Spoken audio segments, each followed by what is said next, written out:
Misery, misery, misery. That's what you've chosen. I offered you friendship, and you spat in my face.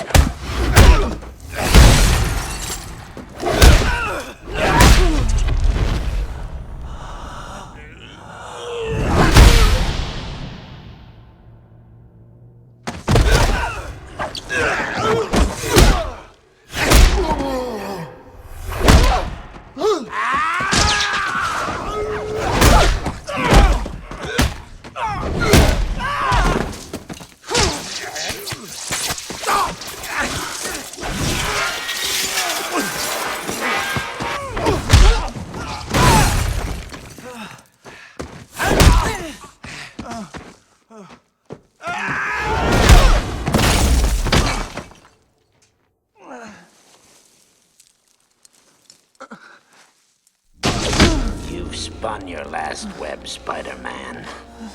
Had you not been so selfish, your little girlfriend's death would have been quick and painless. But now that you've really pissed me off, I'm gonna finish her nice and slow.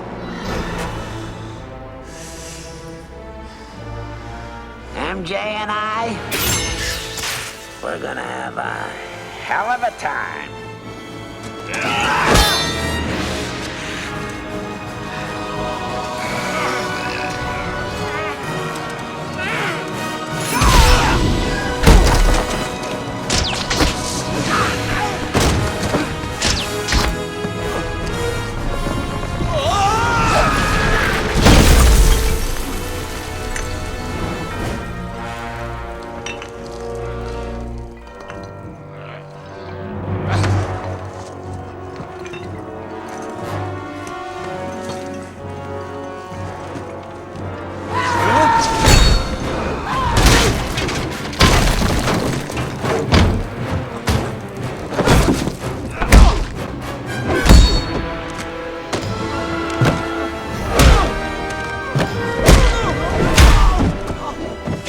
Stop!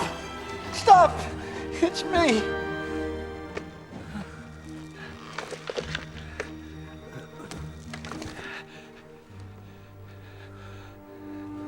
Mr. Osborn.